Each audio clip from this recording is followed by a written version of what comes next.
Peace and welcome to the culture right here on the Black Star Network. I'm your host, Faraji Muhammad. Thank you so much for tuning in and being a part of the conversation. Folks, we got a great show for you tonight as we're going to be talking about a number of good topics. The first one, of course, being some of the big takeaways from the January 6th hearing, the last hearing. And this last one was a doozy as they have officially subpoenaed former President Donald Trump for his involvement in the January 6th attack. So we'll have that conversation. Also, can we talk about certain movies like Till, Emancipation, movies that are showing and depicting the struggle of Black people in this country, but are these movies necessary for us to look at our struggle as entertainment? We look into the question. Plus, I got to share with you what Reverend Al Sharpton say about manhood and voting for gubernatorial candidate Stacey Abrams, and asking the big question, do you think it's right? Do you believe that men have a problem with women in leadership? We have that conversation and a whole lot more. So stay with us. It's all happening on today's edition of The Culture right here on the Black Star Network. Let's go.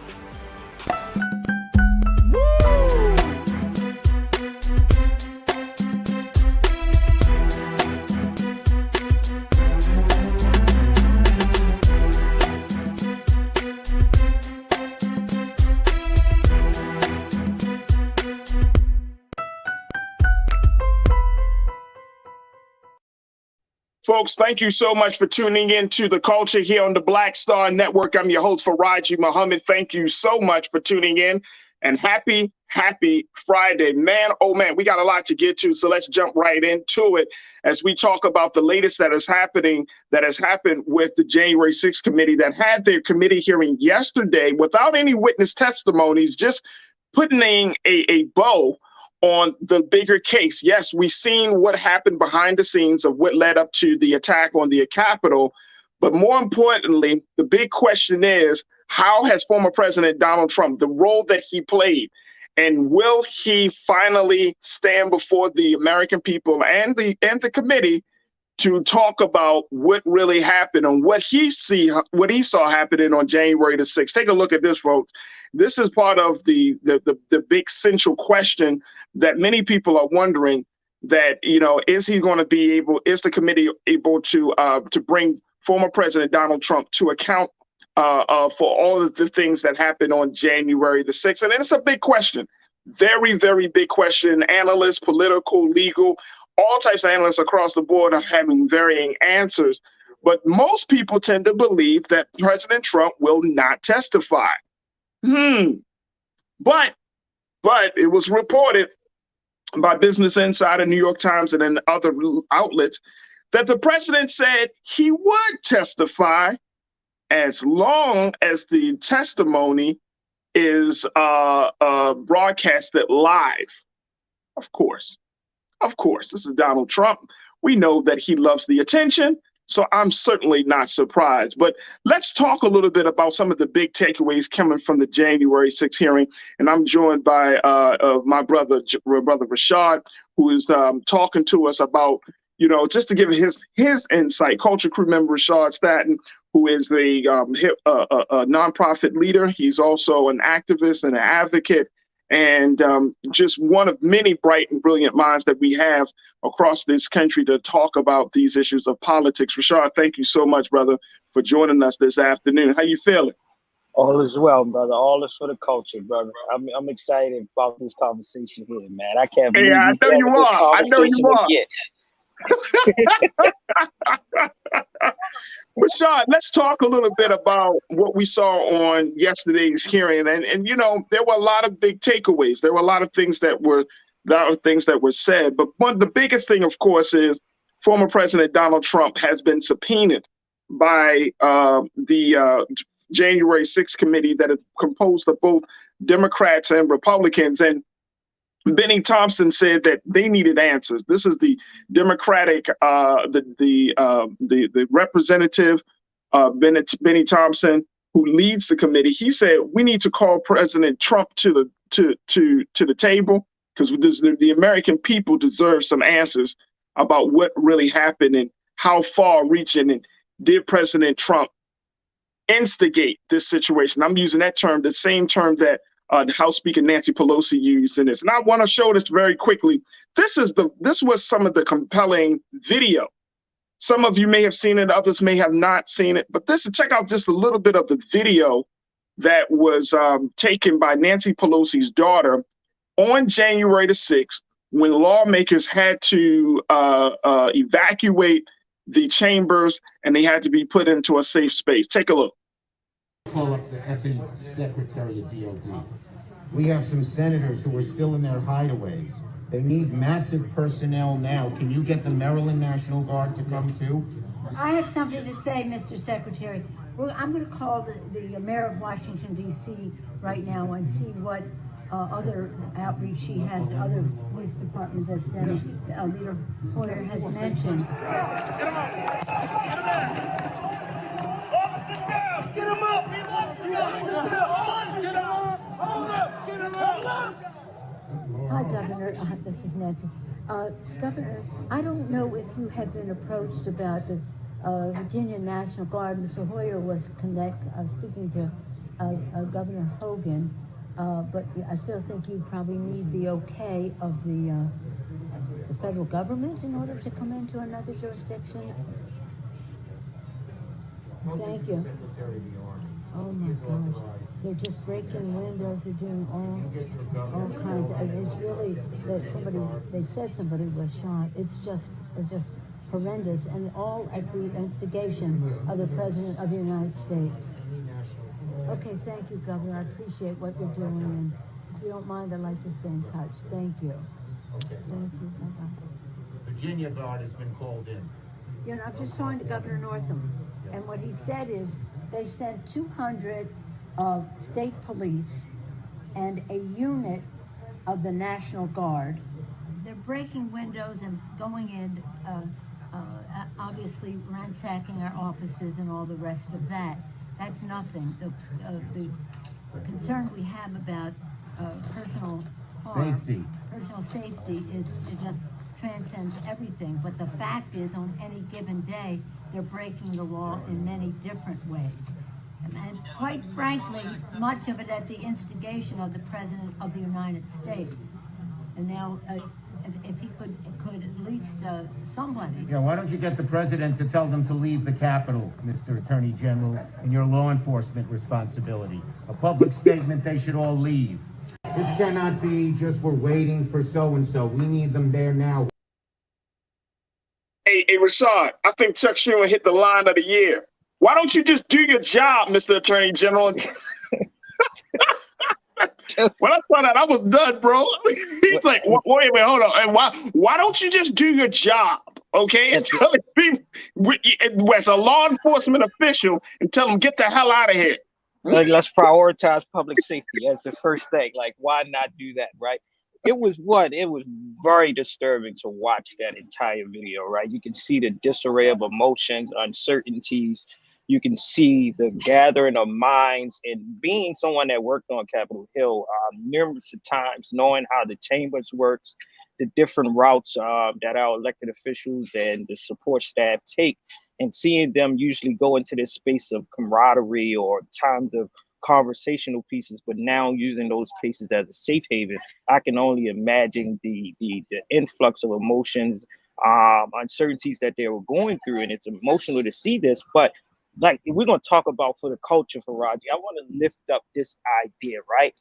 If we are watching on the same public platforms, news publications, and things of that sort, of them taking now artists, right, verses, their rhymes, to incriminate them and use this as solid evidence to bring up federal and state RICO charges.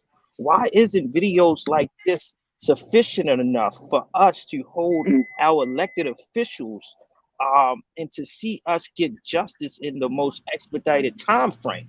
Have we ever seen something this of such national security that has been infringed, right, and imposed by the highest ranking leader supposedly in this country, be then held to this elongated process where we have enough information, enough recordings, enough audios, enough visual representation, in the loss of lives that shows that someone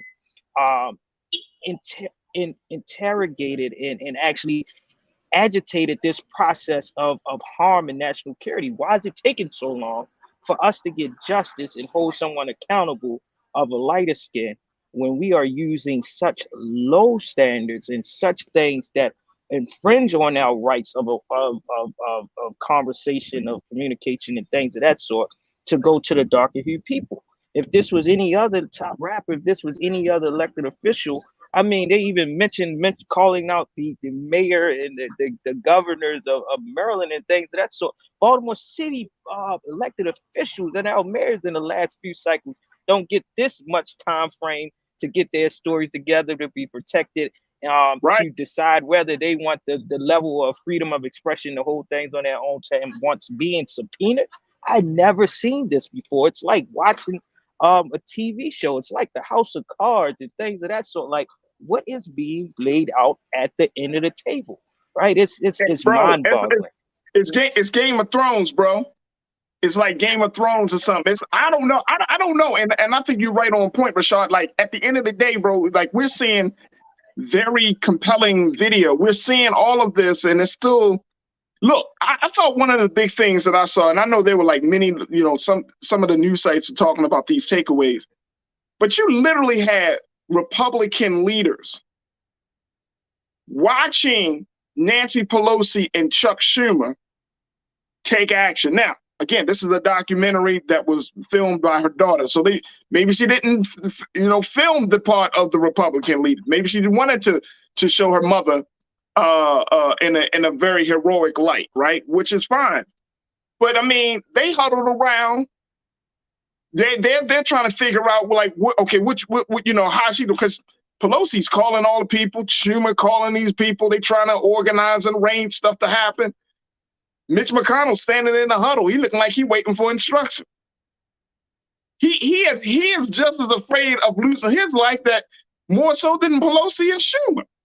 But yet, that very point that you made, he comes out all dignified, tries to come out as being, you know, the moral authority. He speaks out against the president, but then at the same time, he doesn't totally impeach him. I mean, he impeaches him, but he doesn't get him removed from office. So, I mean, it's mind-blowing, the level of loyalty. Yeah. The level of loyalty that these lawmakers had, and I'm speaking on the other side, these GOP lawmakers had. When you just saw like the video, I mean, I think that I as many times as I've seen January 6th footage, it's still like shocking that this actually happened, bro. Yeah. This actually happened. Like, and really, it's like you knew that situation could have gone left. Like, could you, I mean, I know we keep saying, like, if it were Black Lives Matter or Black folks doing that, it would have been a different story. But it's just shocking that this was happening, man. It's still shocking to me.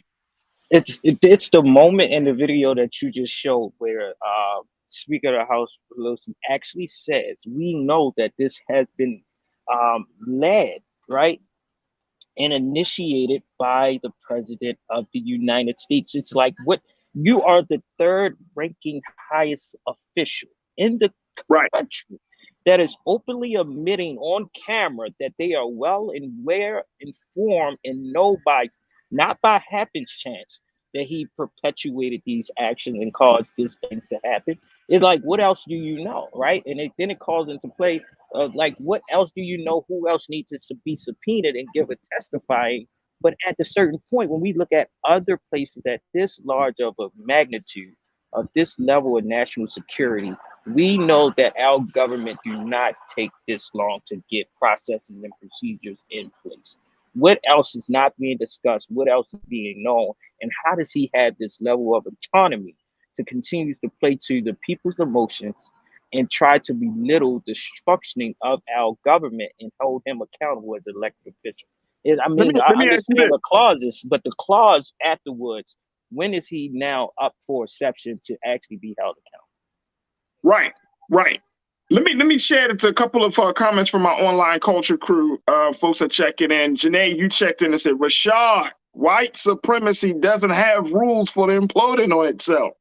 This is why it is so hard for them. Can't use Yeah, that's master's true. tools to dismantle master's house. I agree, Janae. I agree.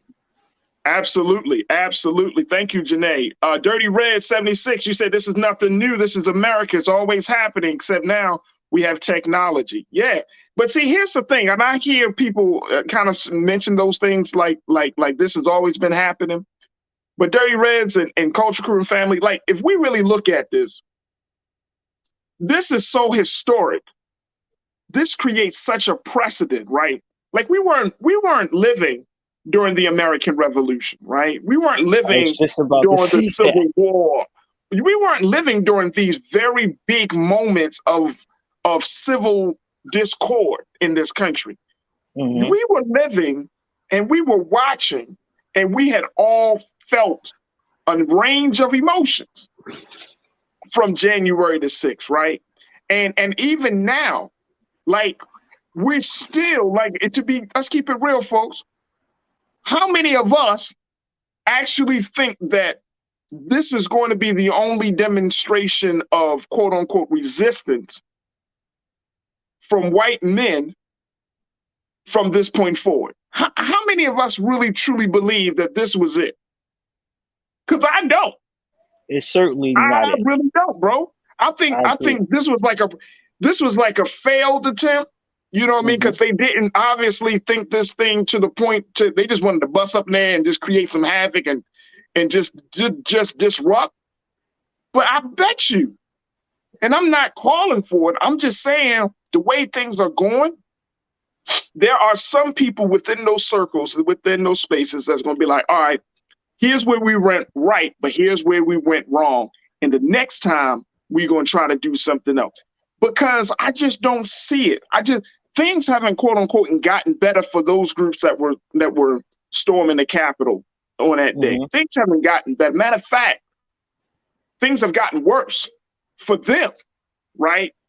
Because we see certain policies now. We're seeing that there's a certain level of crackdown from the law enforcement agencies to the Department of Justice. People are getting arrested. People are losing homes. So you talking about just feeding into the level of dissatisfaction, feeding into the anger.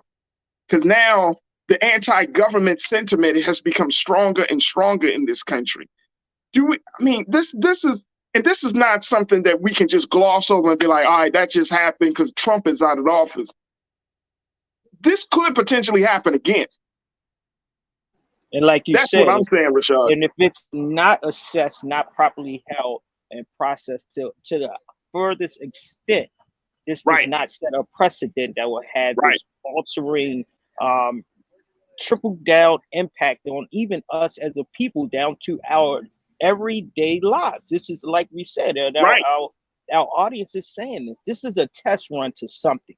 And if our government don't get it right, and if we don't put systems in places which is supposed to be checks and balances, and if we're not operating off of the functionality of how this government is, it leaves a very gap in this gray area that will be detrimental to us all. And I love the fact that you're calling out this. You know, me and you are both history lovers. It's the fact of recognizing history in the present moment. This is when we had our own civil wars. This is when we are experiencing espionage amongst our own citizens and amongst countrymen. That we must be at the furthest extent being critical thinkers to say, hey, if this gets pushed under the rug and we don't hold our people accountable, we're not self-aware, even if we don't have the influence of pen, but if we're not self-aware to pay attention to this, we're passing down this as a gateway of more things that can be detrimental to our country for further generations. I don't want my son to have to deal with this. I don't want I agree with you. I agree with you. Let me ask you this very quickly, Rashad. What's the likelihood you think former President Trump is going to actually testify? Because he's saying Hey, he will lighten it up. testify in front of a live national audience. I'm starting to get Trump and Kanye confused. They're starting to seem like the same person on a lighter note. It's everything has to play to their propaganda. Everything has to be live. It's one of these ones that saying, "Hey, I will testify, but I'll go live." Hey, we already know this man doesn't have a filter, and we know that he knows more than what the public has been sharing. To the point that I don't think they will allow him to testify live. One is a slip up and something that needs to be of national security and confidentiality may be exposed, as well as he will turn it into his own show. And I think what they won't do is Trump has no problem calling other people out, Well, right? And here's the those thing other though. And let's, folks, they won't let that happen. People hey, look, lives, security. his advisors are telling him, and I agree with you. I agree with you. Trump doesn't slip up. He doesn't slip up. And He's now, well, gonna here's do why it. I say that. He's very intentional about putting somebody on blast. He's very intentional about saying something about somebody. He's very intentional, right? So let me just say this, though. His advisors have been telling him, Mr. President, don't do it because you're under oath. Mhm. You get up on that stand and you lie, you will perjure yourself. You are Mhm. under oath. And guess what he can't do? Tell the truth. But see, his ego gonna have to be, if this man decides to come before the committee that has been orchestrating an onslaught of like a campaign on him, and he decides to come before the committee thinking that he can change the American people, boy, please. You talking about movies? This joint would be the biggest blockbuster of the decade. Oh man, it's like This committee Betty, been talking about this dude for months. he's gonna let it ring. He's gonna let it ring, and you're gonna have. It was like I remember this social media when they asked the older women from down south to come and testify. She said, "You don't want me to say anything, Judge, because I know about the prosecutor and I know about your life." I don't think they want him. Like you said, he's gonna reveal something, um, and he's gonna call himself. And the fact that he's under oath is now gonna hold it to a level of either he tells it all and he puts it all on the table, or he's going to have the likelihood of perjury. I think this needs to be the most watched thing if it does happen, because we'll get a sense of who else had their hands in this play. I think it's Absolutely. quite interesting. I think he will. I think he will. I think he wants to, but I don't think it will allow it to happen. And that's the point. I think he wants to as well. He reminds me of the character from A Few Good Men. Y'all remember the old school movie with Jack Nicholson, Tom Cruise, and Kevin Bacon? Y'all remember that? And if he hit the real line, and they were like, you can't bring Jack Nicholson to the stand. And he said, Tom Cruise, like, why not? He said, if you bring him to the stand, you're going to have to get him into a place where he needs to see. And it's like one of those moments. Like you bring him to the stand, he's going to go down the line, and then at a certain point, you got to take him to break him, and then you can't handle the truth. I did it, like, cause he got it, because his ego won't allow him to not feel like he doesn't have power. So he's going to be like, you're damn right I did it. You're damn right I instigated. You damn right. Because they my that's fault. when it all self-destructs. Yep. Self-destruction. Self-destruction. All right, let's go take a couple of comments before we take a break here. Taylor, you said many of these crazies weren't living when Black people could not participate in the democratic system, but yearn for it with a passion. Taylor, I agree with you, but you're looking at this too logically. This is not logical. This was not logical in the sense of how you may be looking at it, how me and Rashad may be looking at it. You know that. But this is not logical. Like when you talk to some of these people, and I'm not saying all of them, because I think some of them are still drinking the Kool-Aid, but when you talk to some of these folks, you would have thought that it was like they were under a trance on January the 6th. When I heard the testimony a few months back, remember they had one of the guys from a few rioters testify, talking about how they lost their home and their jobs and all of this stuff. They got arrested and crying crocodile tears. And I believe Trump, but that's exactly what you would have thought they were in an alternate reality, a different universe, because now they finally woke up to the lies. Okay, whatever. But I hear you, Taylor. Sandy, you checked in. You say he sees things from a political angle. He doesn't realize this stuff is way more than just politics. Say the wrong thing, he is going to see a prison cell.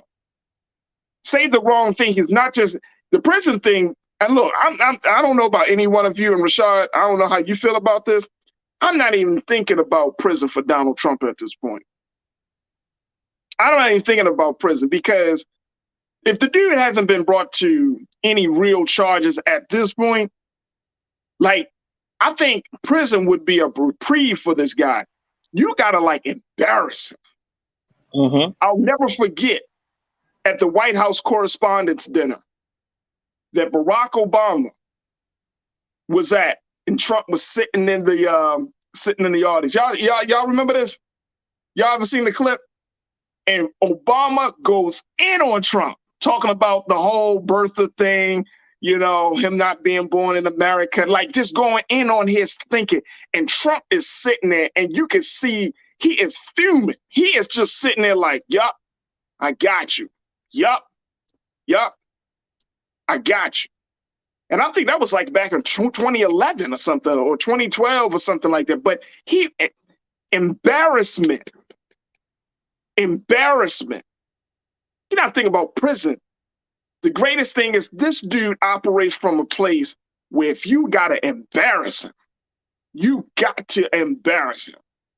And it brings to that place of like, all right, when do we see whiteness confronts itself, right? Because he's been promoted as with the ideal of you know, build yourself up out of bootstrap, this American dream, second generation leader that becomes this political force. And now he's calling into question our whole governmental structure. So will we see these two systems of whiteness battle each other on a national televised airway? I don't think so, because it puts them at the forefront of having a house that is divided. And we've seen this within the political structures. But when it comes down to public humiliation and the castration of a white man, we have yet to see this in America on such a large platform. There it is. Paul Delaney, you checked in. You said with Trump, it never was loyalty, it was fear. Trump could destroy their careers. Facts, Paul. That is huge facts. Thank you, Paul. P. Jackson, you said if he doesn't take the fifth, he'll lie and or throw everyone else under the bus to save himself. Yes, he will. P. Jackson, you know it like I know it. Yes, he will. Gwendolyn, you checked in. You said he needs to testify live. He can't hold water. Perjurer himself, lie and dry snitch out his friends. Yup. He was consistent with that throughout his whole administration. Right. Hey, that's how he got to become president. And Calhoun, you checked in and you said you hit it right on the nail. Absolutely. He wants to do that, and he wants to say, you knew I was a sneak when you heard me. Man. Look, folks, we will see. Of course, the president is putting out all types of things that to the spaces so people can kind of, is he going to do it? He's not going to do it, or who is going to do it? He knows what he's doing. He understands. He loves the circus. He loves the frantic, chaotic nature of things. So he's definitely putting it out there, but we will have to see. All right, folks, look, Rashad, we got to take a quick pause. When we come forward, let's shift gears a little bit. Let's talk about, we're talking about the political side of things, political theater. I want to talk about entertainment, as there are two major movies that depict the struggles of Black Americans that will be featured this month. The movie Till, about the story of Emmett Till, but more focused on his mother, Mamie Till, and then the movie Emancipation on Apple Plus, the movie that features Will Smith. And many people are wondering, it hasn't come out yet, but the trailer will drop this month. But people are saying, is the entertainment, is our struggle being depicted in such an entertainment fashion? Is this really good? Is this good for others, but is it terrible for us? How far should we allow our history to be told through Hollywood? Very, very delicate line. And it's a line that we need to talk about. Stay with us. That conversation comes up next right here on The Culture, right here on the Black Star Network. Woo!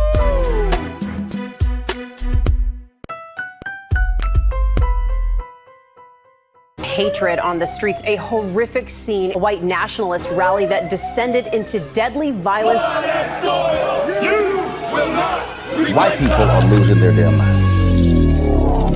An angry pro-Trump mob storms the U.S. Capitol. We've seen We're about to see the rise of what I call white minority resistance. We have seen white folks in this country who simply cannot tolerate black folks voting. I think what we're seeing is the inevitable result of violent denial. This is part of American history. Every time that people of color have made progress, whether real or symbolic, there has been what Carol Anderson at Emory University calls white rage as a backlash. This is the rise of the Proud Boys and the Boogaloo Boys. America, there's going to be more of this. Here's all the Proud Boys, guys. This country is getting increasingly racist in its behaviors and its attitudes because of the fear of white people. The fear that they're taking our jobs, they're taking our resources, they're taking our women. This is white fear.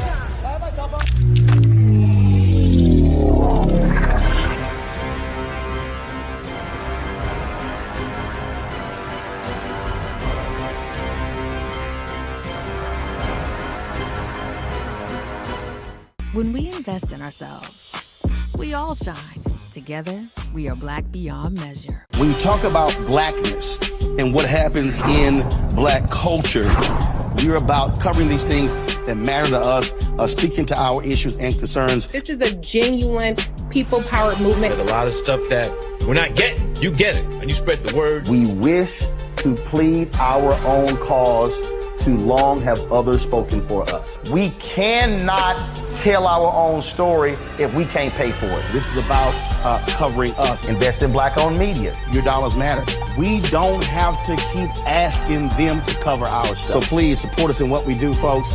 We want to hit 2,000 people, $50 this month, raise $100,000. We're behind 100,000, so we want to hit that. Y'all money makes this possible.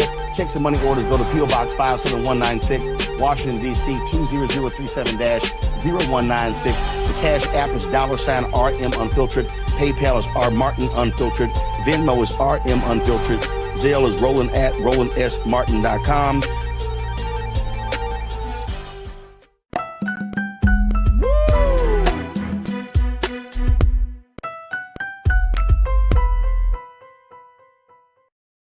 All right, folks, welcome back to the culture here on the Black Star Network. Let's shift the conversation and talk about from politics to entertainment and history. Now, Michael Arceneaux, who is a New York Times bestselling author, wrote a piece for the online publication, theroot.com. He poses this narrative about Black films depicting our struggle, films about Black oppression becoming harder for me to stomach. And then the byline is that when you look at that, which I think is interesting, as it becomes harder for us to stomach and become more tiring, he's asking the question, like, is it necessary for others to see it? And so I wanted to, I was really inspired to have this conversation based on this, because the two films in particular that he's talking about are the films Till, which talks about the struggle and the heroicism of Mamie Till, the mother of Emmett Till. So the film looks not just at what happened to Emmett, but more importantly, how Mamie Till stepped up. Small. So take a look at that right there, folks. The first time I heard about the Emmett Till. So that's the first film. And then the second film that he talks about is Emancipation, which is the new Apple Plus film starring Will Smith, where Will Smith plays I heard it myself. A man who has been enslaved.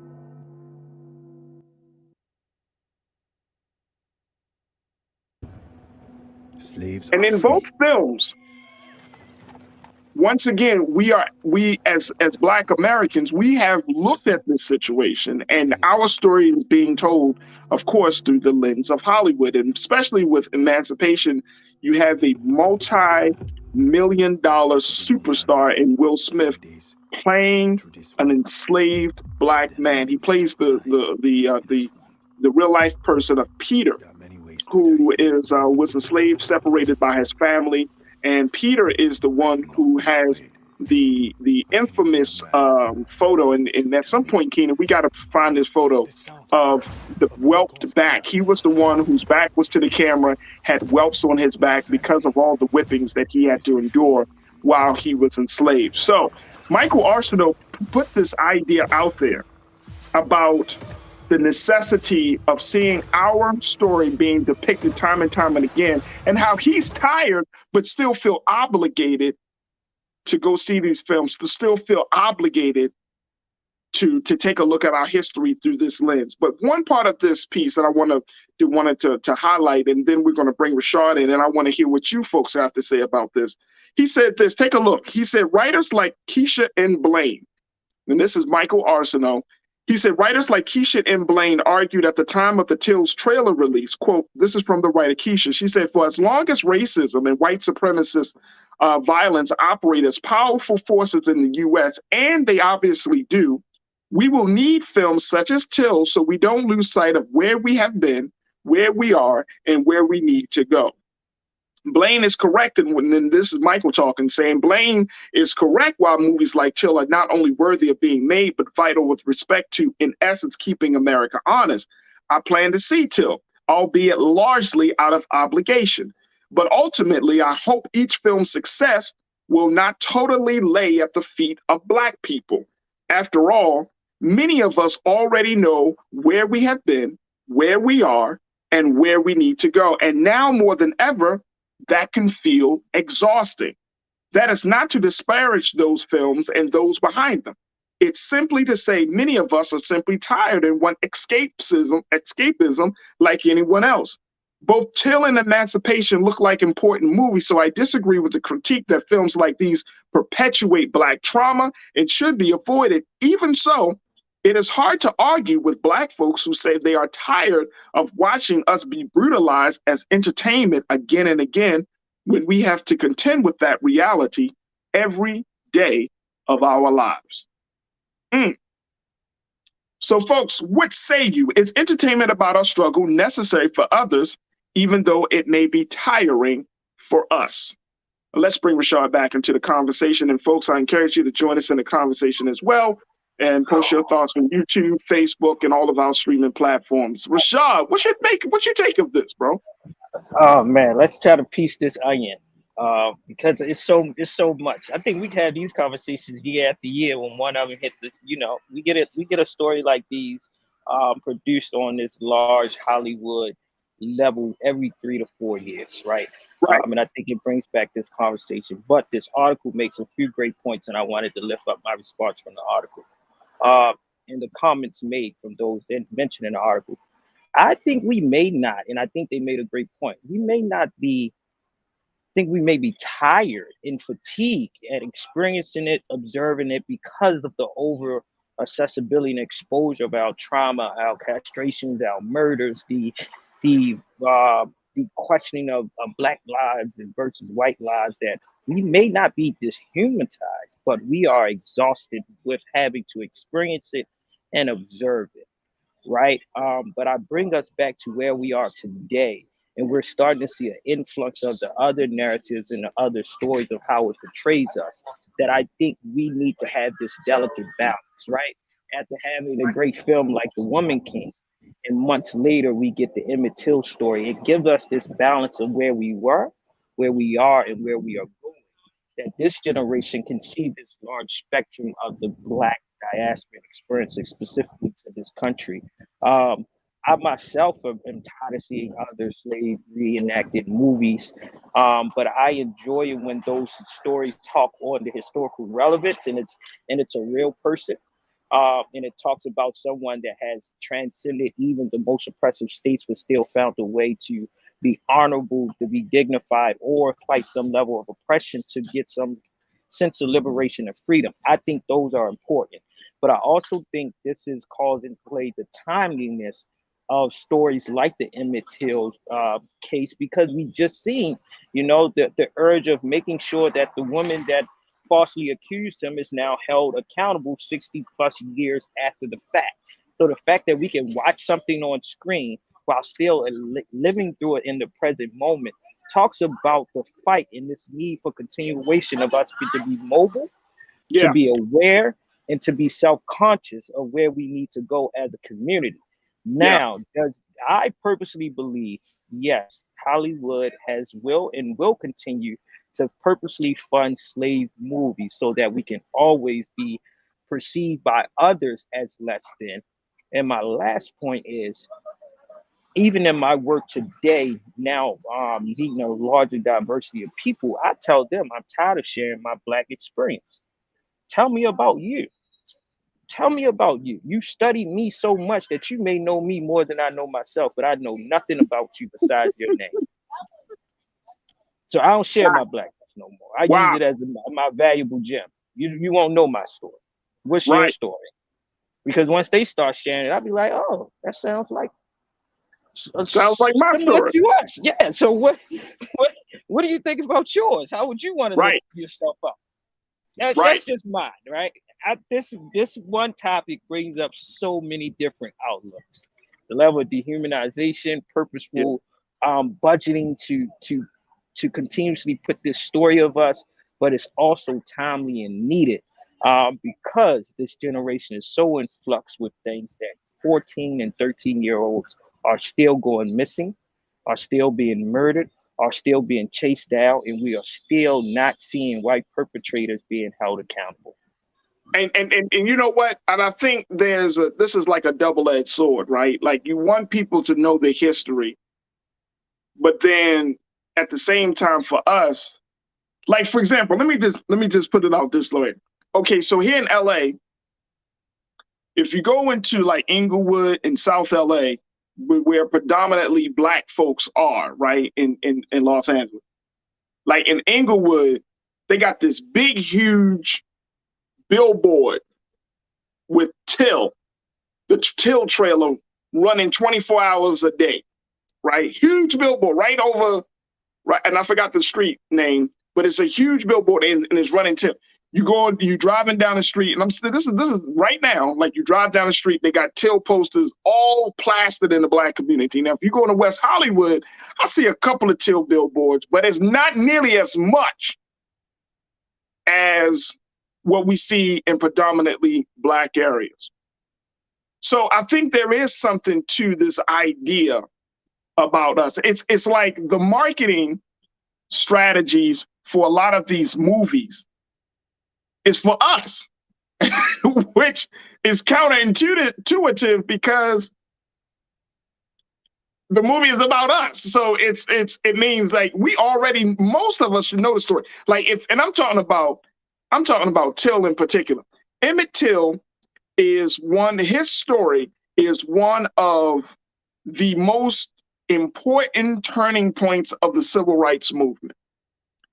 Every Black adult, I don't care how super conscious or conscious you are, you should know the story of Emmett Till.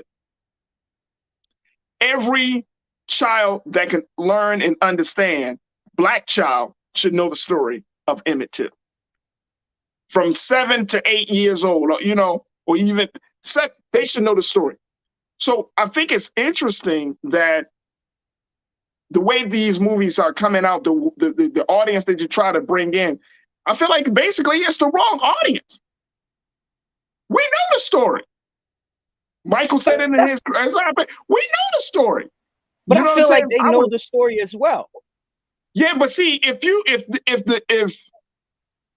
the movie, and look, and I'm not gonna crap on the story I'm not gonna crap on the movie because the family of Emmett Till, Mamie Till, and the family, they have blessed this movie to happen. So folks, trust and believe. I'm not throwing shade on this movie. I think we need to go and support it because it's telling the story. But I'm talking about if these movies, the intent of these movies should be to hold America accountable or force America to confront some of its ugly demons, then the marketing of these films need to go into those spaces. Now, I don't know if the family might, if a movie company came to my family saying, hey, look, we want to do a movie about a member of your family. We want to tell your story and you all in. I don't know if the conversation is, well, who are y'all marketing to? Which areas of the neighborhood are you going into with these posters? You know what I'm saying? Like, I don't know if they're having those conversations. So that's the other part about this. But to go back to what you said and what Michael said, the point of it is tiring. And, I don't mind having, and, I know that there's this kind of like this very like crossroads that we want to be seen, our stories to be heard. We want to tell our stories. We want to be seen. We want to, people to know it. But slave and Black struggle, movies about our past, movies about our struggle, as much as people might like to believe it's not a moneymaker, it is a moneymaker. And I'm gonna be honest with you, bro. I don't know how I feel about that. I don't. It's kind of weird. You know what I'm saying? Like if somebody were to do a movie on Freddie Gray, not a documentary, and you and I were present in Baltimore when Freddie Gray kicked off and all. If somebody wanted to do a movie about Freddie Gray, I don't know how I would feel. Like, I don't want to be like, oh, they got me in a movie. Or I would be like, if someone wanted to do a movie about Sandra Bland, or if they wanted to do a movie about Trayvon Martin, not a documentary, a movie. Right. I'm not sure how to feel about that. I don't know.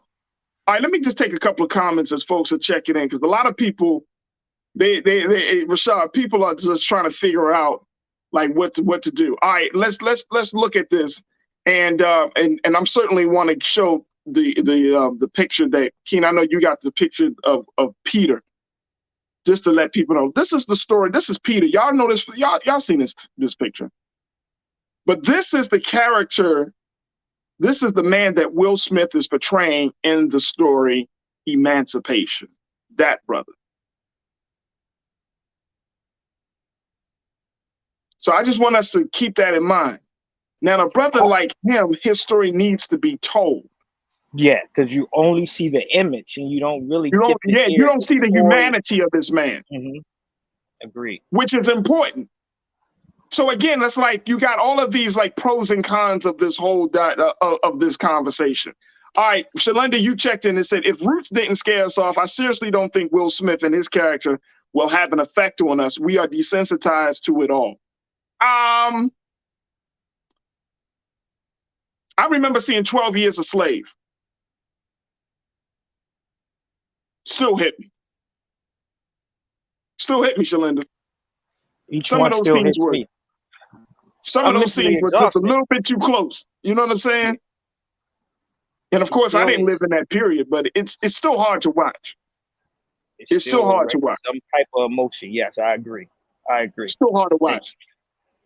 Ming Lee, Natasha Surge, you said they don't want to understand our struggle. That's the issue. No, I don't know. I think we do want to do. I think people do understand our struggle. Like our struggle's been around for hundreds of years. We want freedom, justice, and equality. We want life, liberty, pursuit of happiness. We want liberation. This ain't rocket science. Now, do they want to help us eradicate the fact that we have to navigate and live? That's a different conversation, bro. That's another conversation. They know our story. They know our struggle. To understand our struggle is the struggle of oppressed people all around the world. Mm-hmm. That's our struggle. Like they understand it. Let me tell you. You know why I know why this country understands it? Because you make a movie about it. If you're able to make a movie about it, that's it right there, Ferrari. Let's break down Hollywood production. You know how much research has to go into right? How much money, the fact that they have to study this time to reenact images, to reenact what the world looked like at that time, language, culture, dressing, music, dialect. And to your point, and Rashad, to your point, bro. Movie companies hire historians.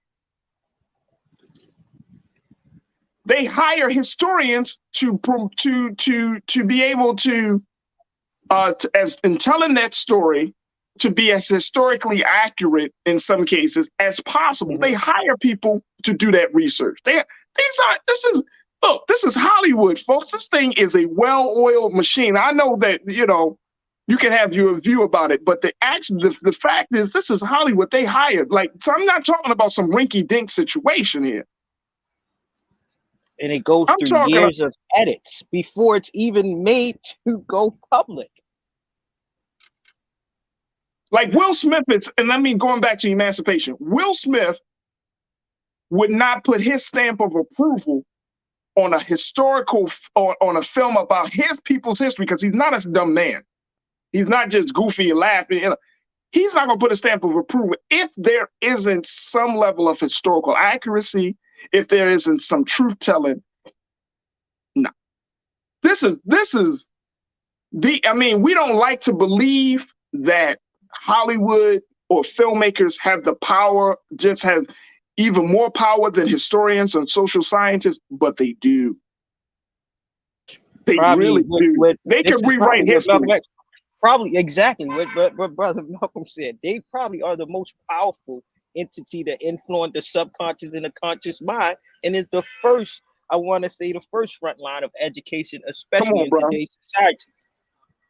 So we gotta look at the machine behind it. I want to know, what is the intent of it, right? Someone pitched this story. It got picked up. It found its reason. And it went through so many years of revisions. It had to get to this level of being captivating to even have a main actor like Will Smith to play it.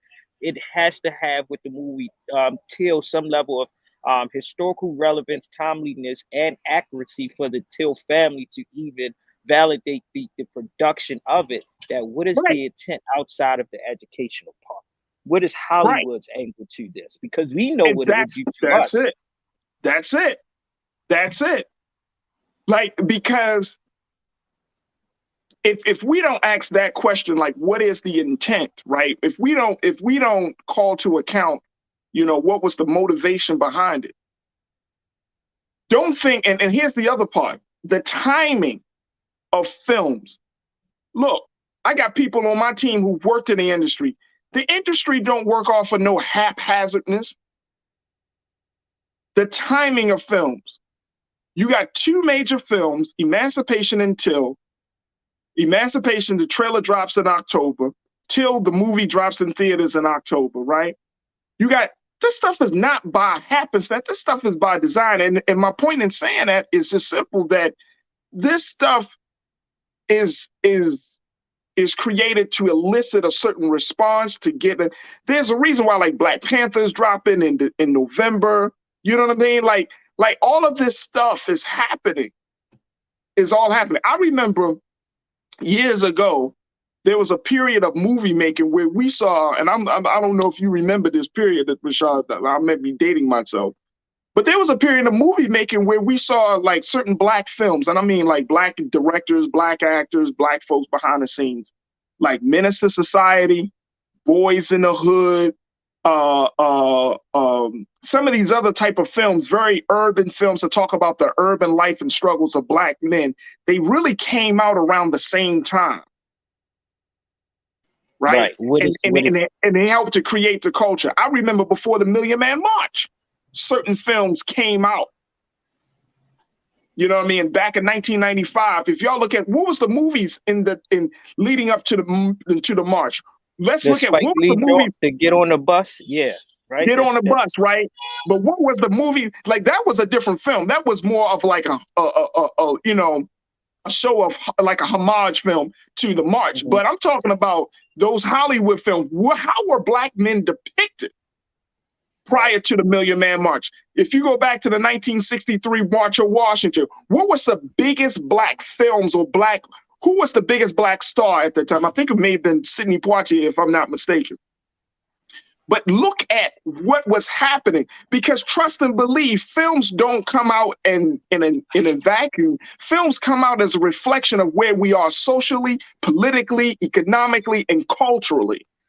Yep, and also to project where we want to be as a people moving forward into, which comes back to what you said of, like, the Sidney Poitier. It was the reasons why he took certain characters, why he took certain roles, why he didn't do certain things, why he did do certain things. It's in that point of our art to entertainment is always going to be the benchmark to tell us where we are in society and where we are going.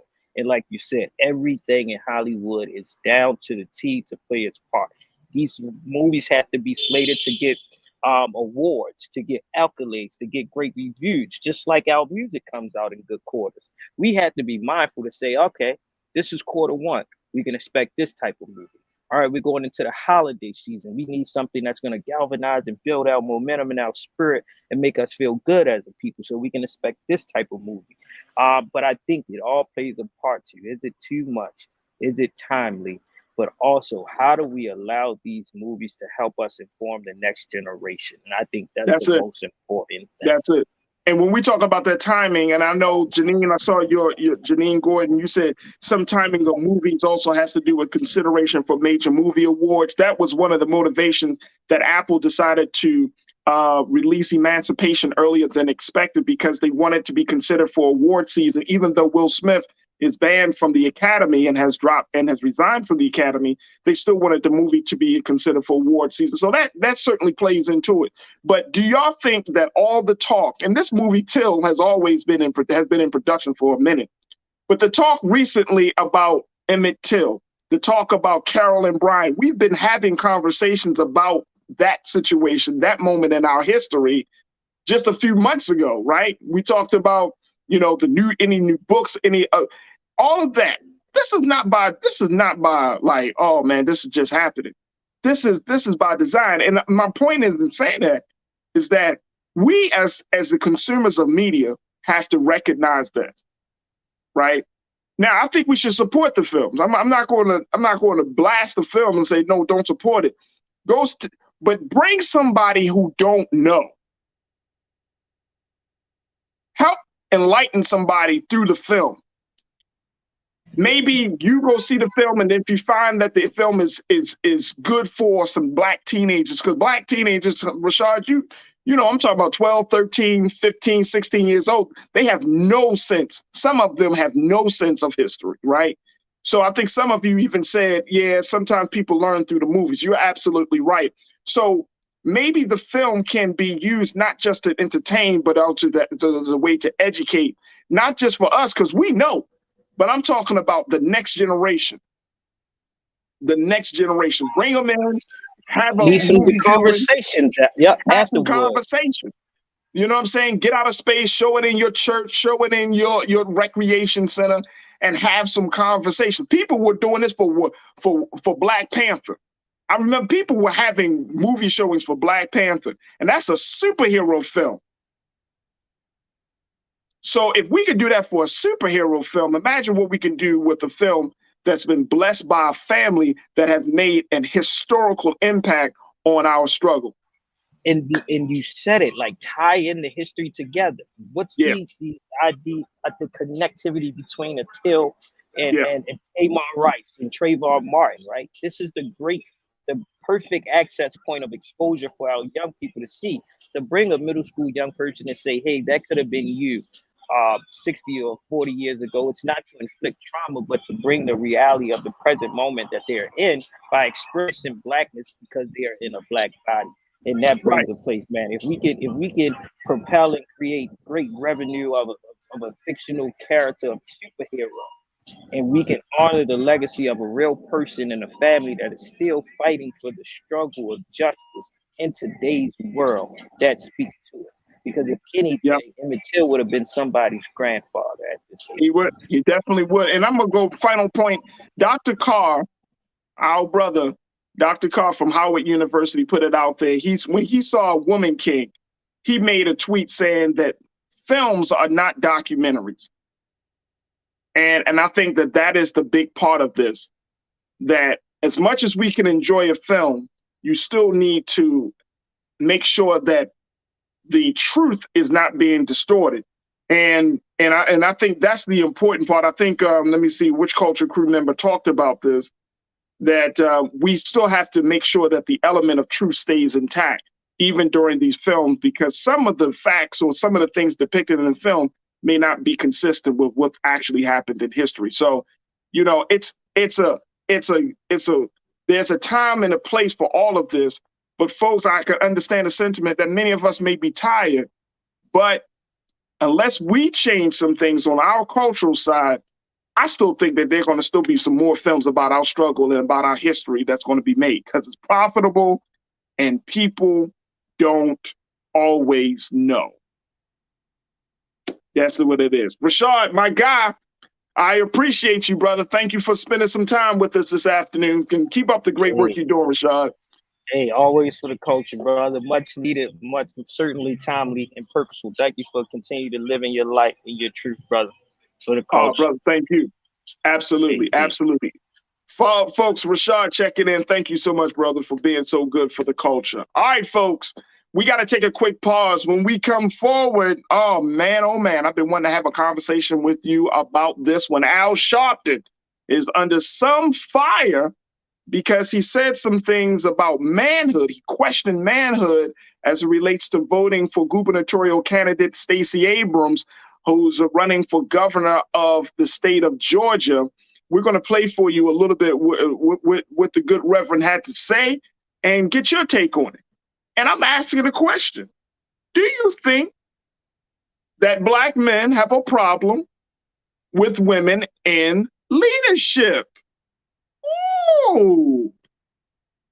We're going to be checking in with Culture Crew member Nira Muhammad to talk with her, get her insights on it, and I'm certainly going to take your comments as well. So stay with us. That conversation, plus I got something as we talk a little bit, if we get to it, we might be able to talk a little bit about bling and violence, how now PNB Rock's girlfriend finally speaks out through an Instagram post about what really happened on that unfortunate day where she had to witness her boyfriend being gunned down in broad daylight and the impact that it has made on her and the hip hop community. So we'll talk a little bit about that if given the time. So stay with us, a lot to get to. Stay with us. I'm looking forward to your conversation and your comments right here on The Culture, here on the Black Star Network. We'll be right back.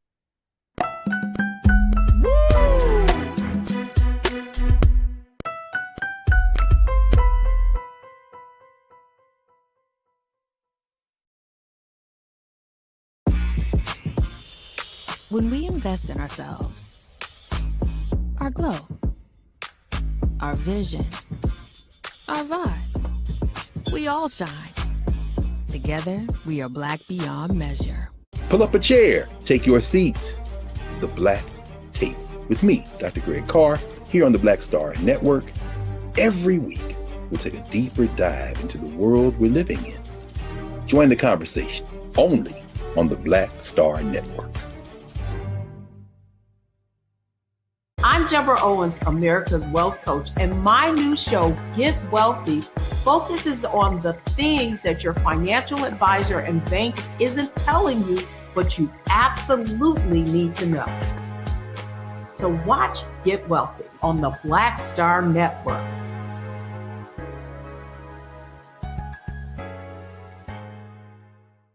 Hi, I'm Dr. Jackie Hood Martin, and I have a question for you. Ever feel as if your life is teetering and the weight and pressure of the world is consistently on your shoulders? Well, let me tell you, living a balanced life isn't easy. Join me each Tuesday on Black Star Network for A Balanced Life with Dr. Jackie.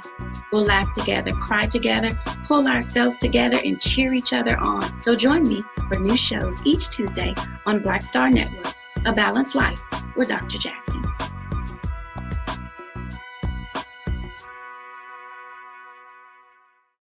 When we invest in ourselves, we all shine. Together, we are Black beyond measure.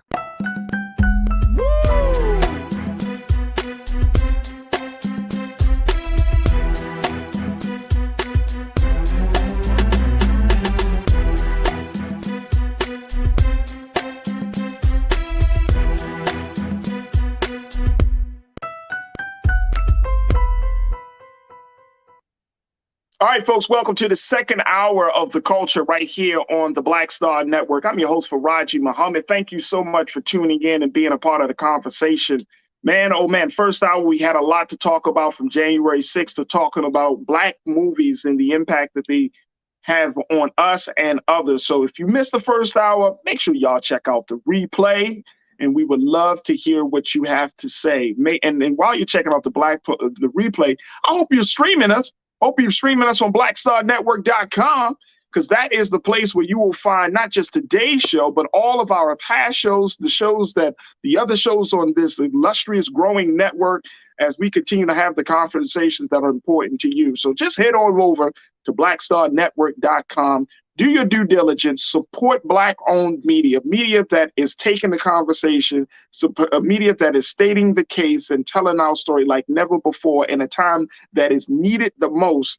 This is the space to do it, a national digital platform just for us. Make sure y'all support us at blackstarnetwork.com. Also, make sure that you'll follow all of us, Black Star Network, on our Instagram, on Twitter, and on Facebook. And of course, that when new videos come out, share the videos. There are always notifications. Turn on that notification button, especially on the YouTube as we stream live on YouTube. Turn on that notification button as well, so you can be informed and stay posted about the conversations that are happening. Now, while you're doing that, make sure you follow me, yours truly, Faraji Muhammad. Yes, you can find me on all social media platforms at The Real Faraji on Instagram, Twitter, I'm at Faraji, as well as Faraji Muhammad on Facebook. I would love to connect with you, build with you, share with you some ideas. Many of you are already connecting with me, building with me, keeping me informed about things like my culture crew, man. Big shout out to the culture crew, my online culture crew, because y'all be like, Faraji, you heard about this? You heard about that? I was informed about the crazy meeting of the LA City Council from Tuesday night. Saw some of the videos. So big shout out to my crew for always keeping me up to date on stuff, just as much as I try to do my best to keep you up to date on things, because we are building a community here, folks. This is a community effort, and we want to continue to take our community to the next level. We build this community here, then we can build the community outside of the phone, outside of our devices. We can build the community right where we are, and we need to do that together. So your support for the station, for the network, and then more importantly, your support for those of us who stand before you is absolutely critical. So follow me on all social media platforms. All right, folks, I've been waiting to have this discussion with you. Man, oh man, because Reverend Al Sharpton, who is a longtime civil rights advocate, activist, he's been doing this work a lot of times. I know he can be a polarizing figure in some cases, controversial figure in other cases. But one thing for sure, he gonna keep saying some things that's going to keep the people talking. And Al Sharpton right now, people are getting upset with the good Reverend because he questioned the manhood, the men, Black men in particular, for them questioning whether they should vote for gubernatorial candidate for the state of Georgia, Stacey Abrams. Now, Keenan, let me know if take a look at this. He claimed that you are insecure as a man if you don't vote for Stacey Abrams. Keenan, can we play this clip? I want to play this clip because I want people to hear exactly what Reverend Sharpton said and why he said. I literally have Black men calling my radio show saying, well, we got enough Black. Let's play that clip one more time. We want to play that. Here we go. Power, Ketanji Brown Jackson in the Supreme Court. We have Vice President Kamala Harris. I don't know if I want to vote for Stacey Abrams. Who would not be proud of Stacey Abrams unless you are so insecure as a man that you feel that you've got to be manipulated?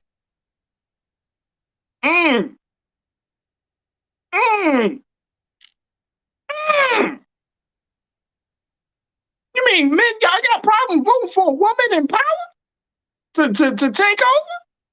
Is that where we at in 2022? You see my voice getting higher? You hear that? Because it's crazy. We got a problem with that?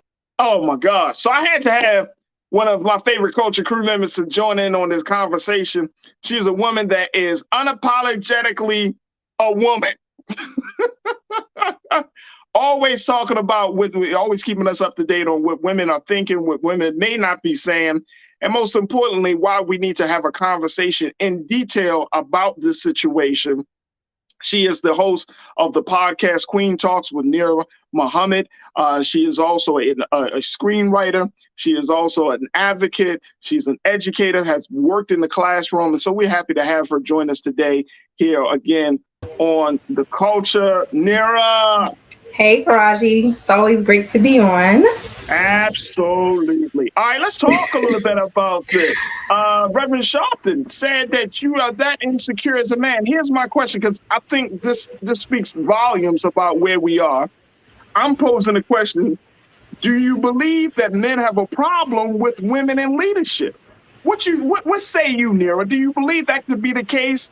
As Reverend Sharpton said, that some men may be insecure about voting for Stacey Abrams, another woman? So first of all, you worded the question differently. First, you said you asked. I said black men.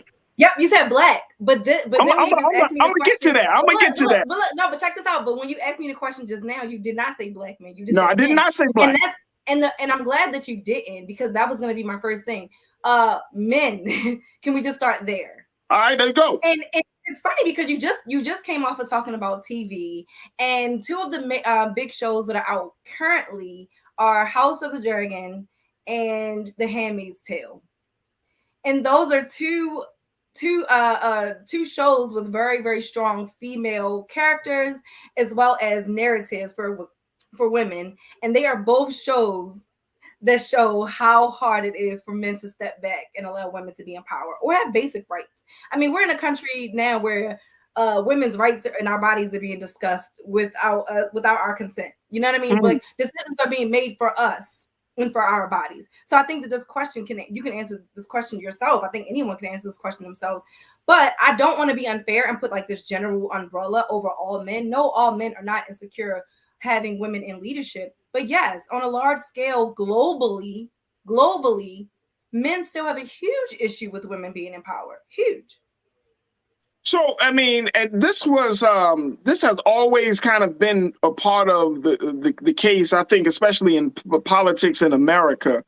There are a number of women who, and I'm talking about senators and you know, from the national political space to local, women have always had to feel like they had to contend with men, not just black men, just men in general, but they had to contend with men because they had to feel like they had to do more. They had to step up more. They had to really show and prove that they could do the job.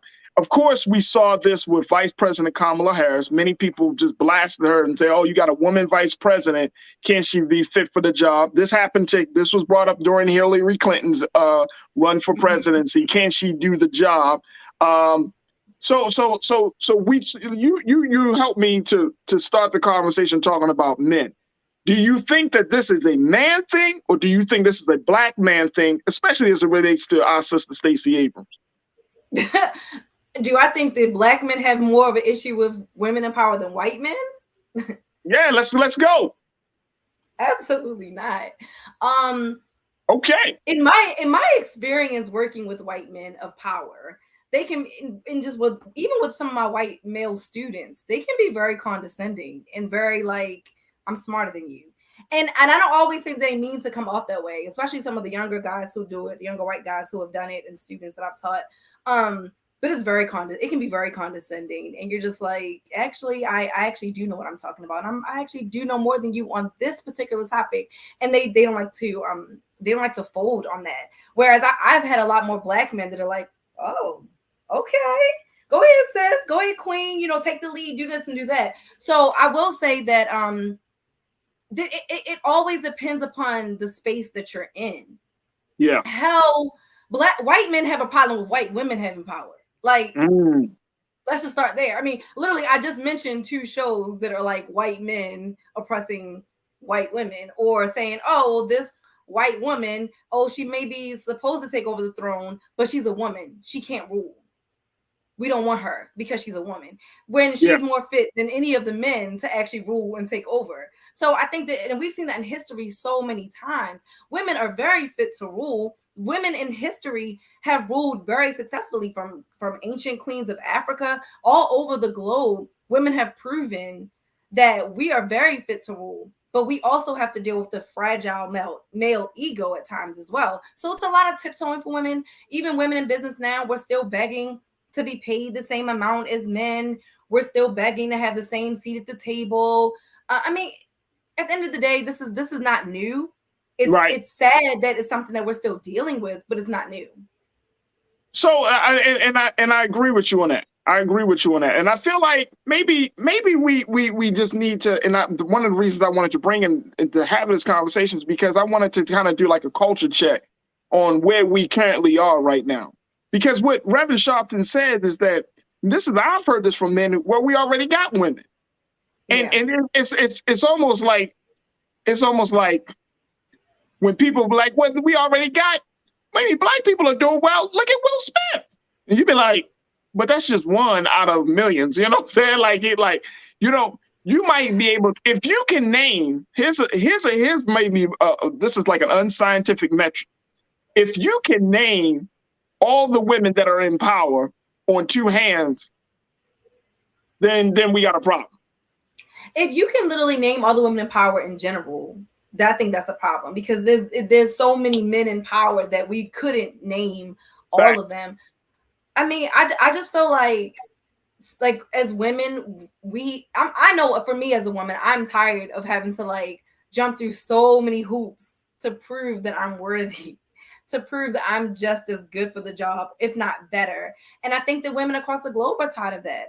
I mean, we are literally sitting here at a time when our reproductive, there are women who, if they're raped or if they get pregnant out of incest, they still can't abort that baby. I mean, this is the time that we're living in. So for me, I feel like women's rights are being scaled back. Our rights are being taken away. We're not progressing. In some ways we are, but on a large scale, when laws can be written that change the trajectory of women across this country, that's a problem for me.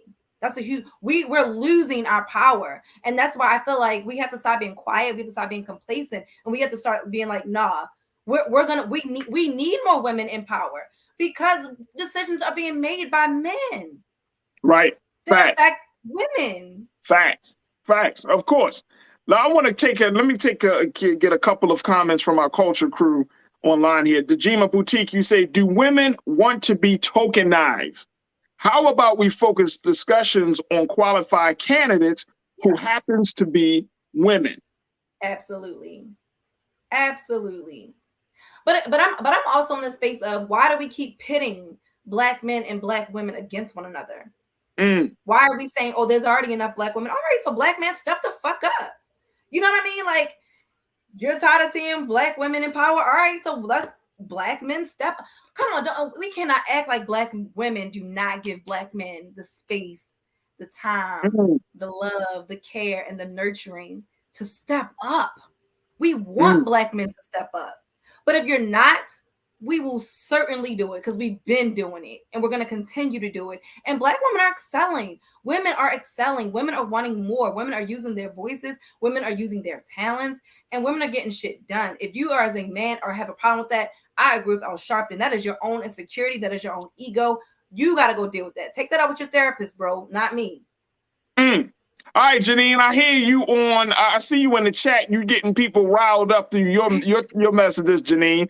Janine L., my sister, you said black women in power can be condescending as well. It's complicated. And Janine, you went on to say that, let me just share this because I want to make sure I'm getting all this. You said you can ask 20 people that had a black woman supervisor, and I bet you 95% of them will say she didn't handle her power well and was nasty. Now, this is from a black woman. I can 100% agree. I just talked about this on a podcast that I was on, actually. Personally, I have had more bad experiences with black women supervisors. Is that me sitting up here saying black women shouldn't get empowered? No, that's not me saying that. But right. I can attest to that. But again, there's so many social issues that we have that are in play. There are so many social prejudices that are in play when I look back on those particular situations, my personal situations, and I'm sure other women can speak to the same thing. Those are things I don't even want to get into right now, because I don't think that they're relevant to what we're talking about in this space. But this is not about personalities right now. We're not talking about the nasty, your white male boss who was nasty to everybody, or to the white male boss who was sexually harassing the women, or the black male boss that was, we're not talking about that right now. We're talking about black men, like a fundamental. Men have an issue with women being in power. That's the fundamental basis we're talking about right now. We're not talking about personalities. That's a whole other topic. No, that's a whole. Exactly. But I totally agree with Janine. I personally have had really bad experiences with Black women supervisors, but this is not the same thing.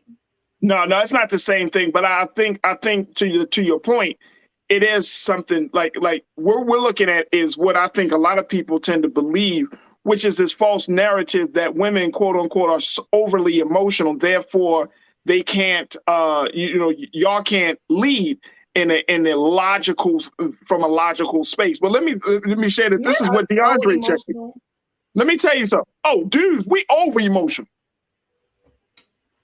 No, let's keep it real. Let me tell you, let's keep it real. Absolutely. The ego is fragile. Oh my God. Hey, look, let me tell you something. Oh my God. Look, and this is not even to be made funny. Y'all know, if you tuned into the show yesterday, I talked about the story of Asia Womack, the 21-year-old basketball player that was shot and killed by a 31-year-old Black man because she beat him and was teasing. She beat him in a basketball game and she talked trash about it. And he got so upset, he literally went to the car and got a gun, came back and shot it right there on the court. That's and you talking about women are emotional. Please. I mean, think about all the crime that are committed between men against, like, I mean, even I have relatives. I mean, I have a cousin who had a similar, he got into a physical altercation with another young Black man, got upset because he didn't win the fight, went home, got a gun, came back, killed my cousin. These are stories that we hear so often. Those are decisions that are made based on emotion. There is zero logic.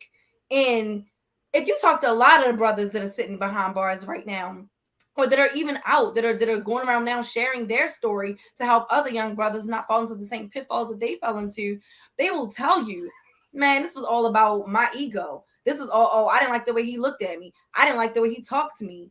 You don't like the way someone talked to you, so you decided, like, you know what? You deserve to die. Like, that's how upset you got. That you couldn't just let that shit roll right off. You couldn't be like, I don't even care. This person is irrelevant to me. Whatever. You got that upset that you decided to take that person's life into your own hands. But women are too emotional. Not saying women don't commit murders, because we know women do. Right. No, I get your point, though. I get your point. DeAndre C, DeAndre, you said for Raji, a lot of men who oppose female leadership question their mental and emotional capacity to not only lead, but to handle various complex issues. I've heard this from several men in person. Some men think a woman's judgment will be clouded due to emotional imbalance, rather than focus on their qualities and qualifications, often which is higher than the men. Where do men get this false narrative that women have emotional imbalance? What the women mature faster than men? Like, our brains develop faster than men. It's like, what are y'all even talking about? That is not even based on science. Like, and I think DeAndre is bringing up the point that is, I mean, this is a narrative that has been kind of conditioned in us, right? Since we were children, that men always lead, women would serve. That men would take the front, women would take the back. I mean, this has been driven into us. There's two things I kind of blame for this narrative. Okay. Religion and the patriarchy. Because people use religion as the basis for why women are supposed to take the back. Yeah. People always go back to that. In the Bible, this, or in the Holy Quran, they go back to in the Torah, this, the woman is supposed to be this. The woman's supposed to take care of the home. The woman's supposed to be this. And these gender roles have been assigned and indoctrinated to us through religion. Well, see, one of and Shimmy Z, you said, Faraji, you are patronizing her too much. Tell her the facts. What's the facts? What do you mean? I'm telling her the facts of what? Because I haven't heard a lie. Where's the lie? Where's the lie, folks? Shimmy, you gotta please. You can't just throw a statement like, tell her the facts. And let me just say to this person, my background in college is in family and consumer science, bro. I am technically considered a human scientist. I've had to study human sexuality family relations. Like I've had to study the history of the family. Like, bruh, you don't even want to go there with me. Yeah, and Willie, and I think that this is not just, and going back to the piece about what DeAndre said, how people have said that women have an emotional imbalance. People today are not making good decisions. This is beyond. This is not just women. This is men. People today was Trump an emotionally sound president? Hell no. Hell no. He was very emotionally imbalanced. He is very emotionally imbalanced. Kanye, emotionally imbalanced. We can go down the list, but we don't have to go down the list. Let me just share with you what more folks say. My guy, Willie Frazier, you checked it and said, I mean, not all the time. I know women that will make a decision based on emotions that mess them up in the long run. It does happen to men. It does happen to men, though. I think it's a human thing. I know it's a human thing, Willie. It's a human thing. It's funny, Friday, because I was on the phone with my cousin yesterday, right? And we're both two women, but we were just talking about, she was talking about like my reaction to like when she has told me certain things over the years or expressed her emotions. I'm gonna just put us out there. She's a Pisces. I'm a Virgo. She's extremely, extremely emotional. She takes things extremely, extremely personal. I am a Virgo. I am not an emotional person. Like, by nature, like I'm an extremely logical, scientific, does the puzzle piece fit? That doesn't say I lack emotional empathy, but I'm a very logical person. And so it's just interesting to hear men talk like that when even within my own relationships with other women, they're like, Nira, you could be a little, stoic sometimes. You could afford to be a little bit more emotional. So it's just like, what are you talking about, bro? Like, that's just not true. Even in our relationship, I think you've always been the more emotional one than me.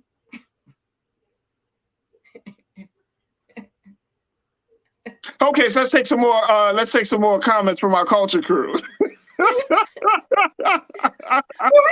But am I lying? Let's take some comments from our culture crew. Look. It depends. Though, it really even in the way that we parent our children, sometimes I can be the more stoic one, and sometimes you are the more nurturing one. Well, here's the thing. I think that for Black men, in particular, like because we have a Black son, Black daughter, it's important that, and this has always been important for me, that it's important that I teach that our son that, as a boy, you need to learn, one, that you have emotions. You need to learn how your emotions flow during different periods in your life and how to control them. Like, don't run away from who you are. Don't run away from being a human being, right? So yes, I show that a level of emotion because I grew up in a household with my dad who didn't show. I mean, my dad was born in the late 40s.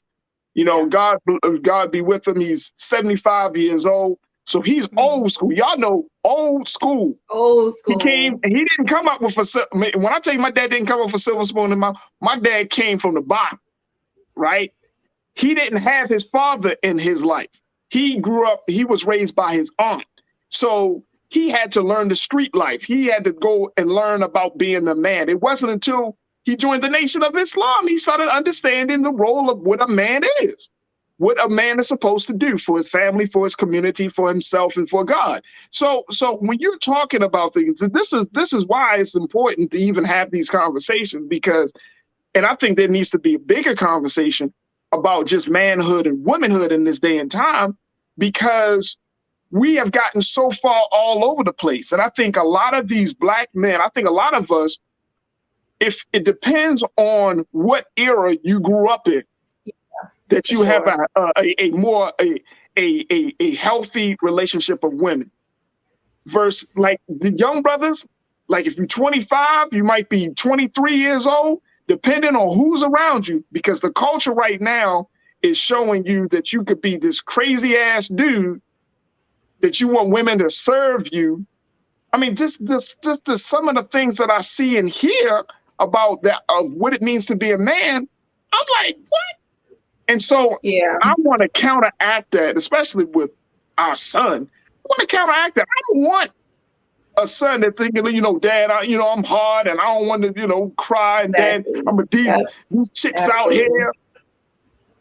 Yeah, bro, you got a mother, you got a sister, and you got a father who will whip your ass if you put your hands on a woman. If you know what I'm saying? Like so it's so much. It's so much, and I think that it speaks volumes. And yeah, if you grew up in a household where emotions was not a value, showing your emotions is not a value, and then you get into a relationship with a real woman, and that can affect you. That could become a very that could become like a real barrier for you to be progressive, for you to be successful in a relationship. Yeah. And I think as men, we got to make the conscious decision, the intentional decision that, you know what, I'm going to take the good parts of who the men are that were around me, but then I'm going to choose to be different. I'm going to choose to show my heart. I'm going to choose to show myself. I'm going to choose to be vulnerable because I want to break the cycle. Yeah, and I think the big point that you're kind of making is that the issue in general is that our emotional IQ is low. The fact that we're even having conversations where we're like, oh, well, women are more emotional, that goes to show already that your emotional IQ is very low, because you don't even understand emotions and how they work. You don't understand the interconnectedness of how the brain works in relation to your emotions. And that's why I think that it's really, really important that we're not only teaching ourselves as adults how to strengthen our emotional IQ, but that we're also teaching children how to strengthen their emotional IQ. And I think that can be done in the classroom. It's something that I've done in the classroom. There's some really, really, really cool assignments out there that teach children how to understand their emotional IQ, how to understand their triggers, what makes me happy, what makes me sad, what makes me excited, what makes me fearful. Being able to articulate triggers, and whether they're good or bad, helps us to strengthen our emotional IQ. And there's so many different exercises that we could do, whether it's with ourselves or whole group, that will help strengthen that IQ for ourselves. So we can learn more. There's always room for improvement and for growth. But the fact that we even have these conversations, it goes to show that this is not something that is being taught on a large scale here in America. Like, we're not teaching the importance of emotional intelligence. Absolutely. And emotional intelligence is the ability that's running the world right now. Like, you have to be, and I think emotional intelligence, or understanding your emotional intelligence, is a pushback on all of these crazy, like, old school narratives and ideas of what it is to be a human being. And I think that's what it's pushing back on. Like, we can't keep going through life. We can't just act as if people and things and circumstances don't affect us. I'm good. And we've had conversations. What I'm about to do, Faraji, I feel like when I look at society right now, we're being pushed more and more and more to be accepting of people. We're being pushed more and more to be accepting of the non-binary community. Yeah. And less we're being conditioned to accept women.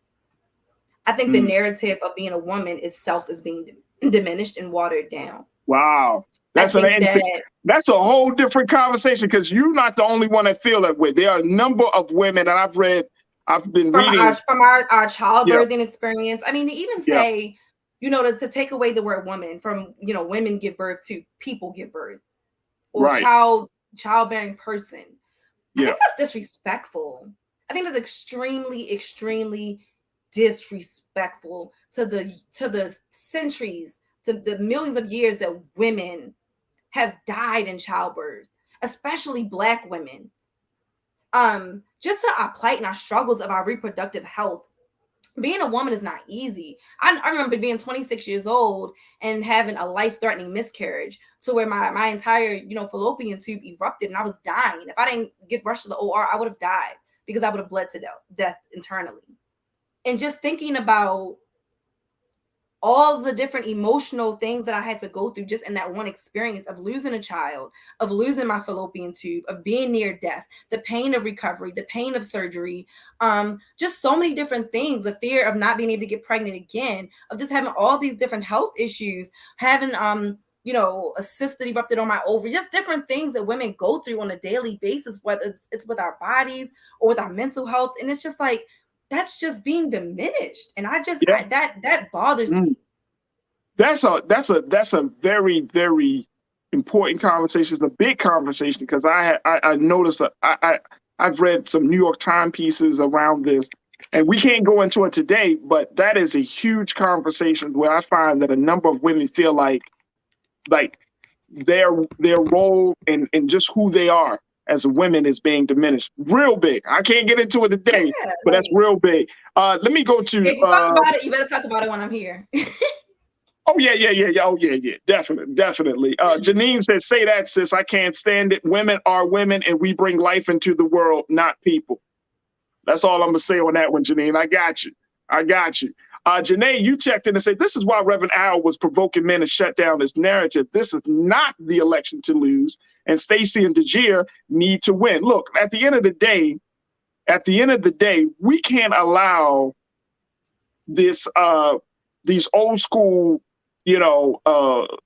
thinking processes to serve as a way to keep us from the bigger picture. Stacey Abrams is a sister that has shown time and time again, and she loves black men. Yeah. You know what I'm saying? Which is why it's kind of weird that some black men are like, well, why should we even vote for her? Like, she loves black men. She wants to create opportunities for black men. Black men stand with her. I stand with the sister. I don't even live in Georgia, right? Like, go and vote for the sister. Go and vote for the sister. It's sad. It's even in questioning whether or not she's worthy of the position, and because they're not even asking that question. They're like, oh, she's not worthy. They're like, do we want another woman? That question, men who are asking that question, that's an emotional ass question. Just want to put that out there. You're asking, should we put another black woman? Like, you sound like and to add to that, to add to that, to say, well, we already got women in power. You name 4. You sound like a bitch. Just stop. If you want more men in power, get the education, get the experience, put in the work, run against her. And Stop running your mouth on the sidelines with your small resume and run against her. Oh, no doubt. Because if you are a real contender for what she brings to the table, then your ass can run against her. If you're not a strong enough contender to run against her, zip your goddamn lips and support her. That's all I'm gonna have to say. That's all we will say. All right, folks, look, we're going to take a quick pause. When we come back, let's talk a little bit about the culture of bling and violence in the hip hop world as PNB Rock's girlfriend finally speaks out after the unfortunate killing of her boyfriend in broad daylight in South LA's Roscoe's Chicken and Waffles. And what does this mean for the culture? We'll have that conversation. And I'm going to give you another update about our sister, Brittany Griner. So stay with us. It's The Culture here on the Black Star Network.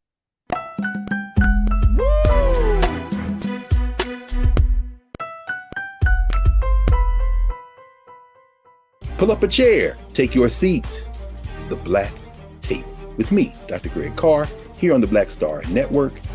Every week, we'll take a deeper dive into the world we're living in. Join the conversation only on the Black Star Network. Hatred on the streets, a horrific scene, a white nationalist rally that descended into deadly violence. White people are losing their damn minds. As an angry pro-Trump mob storms the U.S. Capitol, we've seen Sharpton. We're about to see the rise of what I call white minority resistance. We have seen white folks in this country who simply cannot tolerate black folks voting. I think what we're seeing is the inevitable result of violent denial. This is part of American history. Every time that people of color have made progress, whether real or symbolic, there has been what Carol Anderson at Emory University calls white rage as a backlash. This is the rise of the Proud Boys and the Boogaloo Boys. America, there's going to be more of this. Here's all the Proud Boys, guys. This country is getting increasingly racist in its behaviors and its attitudes because of the fear of white people. The fear that they're taking our jobs, they're taking our resources, they're taking our women. This is white fear.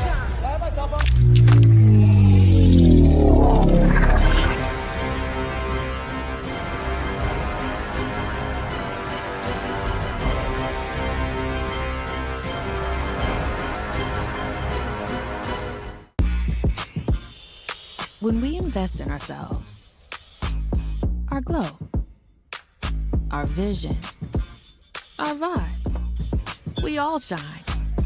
Together, we are Black beyond measure. When you talk about blackness and what happens in Black culture, we're about covering these things that matter to us, speaking to our issues and concerns. This is a genuine people-powered movement. There's a lot of stuff that we're not getting. You get it, and you spread the word. We wish to plead our own cause.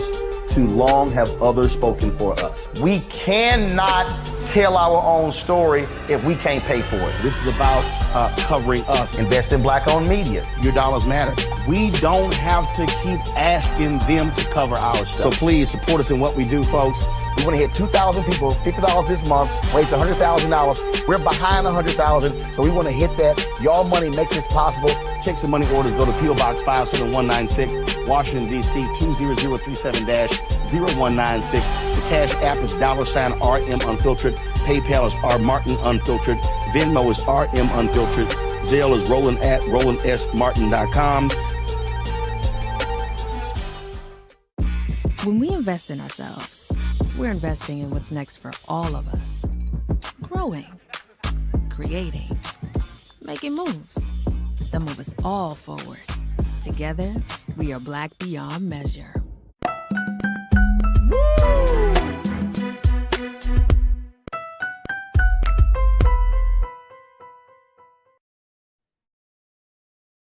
There we go. All right, folks. Thank you so much for tuning back into the culture here on the Black Star Network. All right, for our final conversation, I wanted to have an update discussion about what we saw with the tragedy and the killing of hip hop artist PNB Rock, who was shot and killed while dining with his girlfriend in the South LA Roscoe's Chicken and Waffles just a few weeks ago.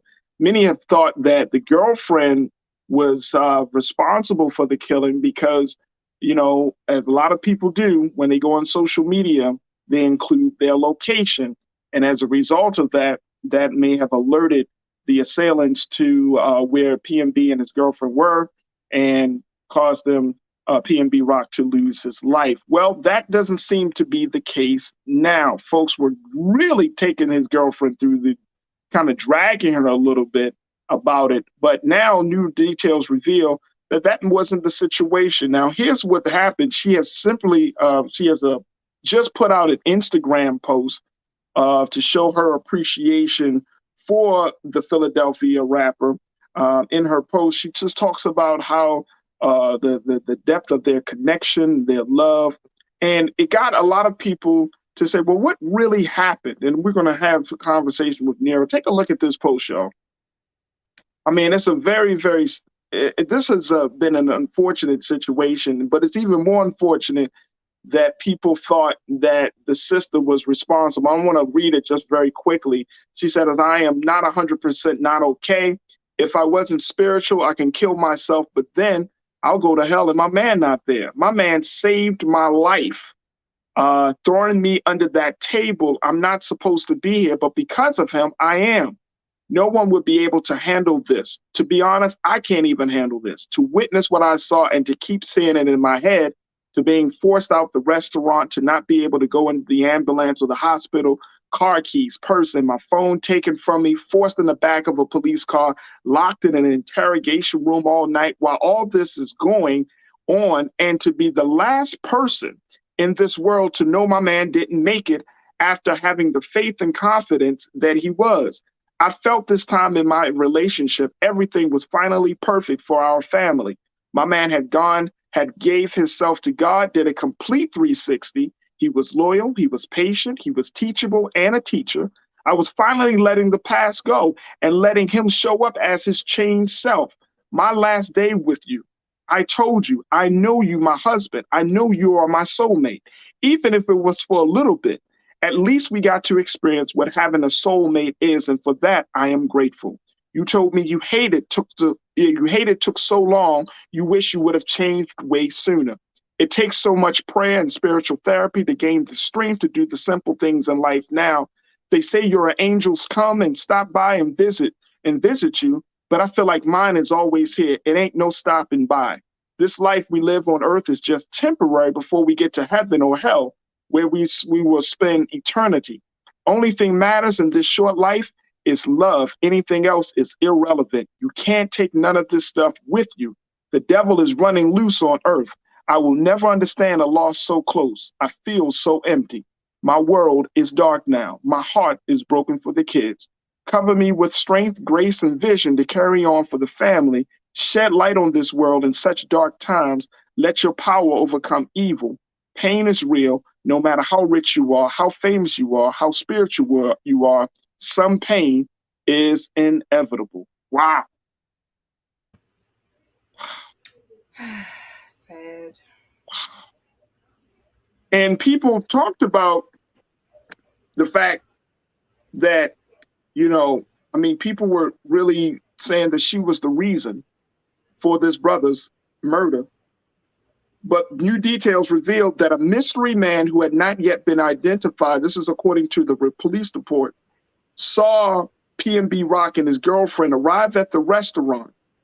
The unidentified man waited outside until Freddie Lee Trone, one of the suspects in the murder, arrived, and the two had a conversation before Trone left and later returned with his 17-year-old son, who is the suspected shooter. This is according to Fox 11 Los Angeles. TMZ even reported that the father-son duo were already in the parking lot when Rock and his girlfriend, Sabenhue, arrived, seemingly removing the blame aimed towards her. I think that this is such a sad case.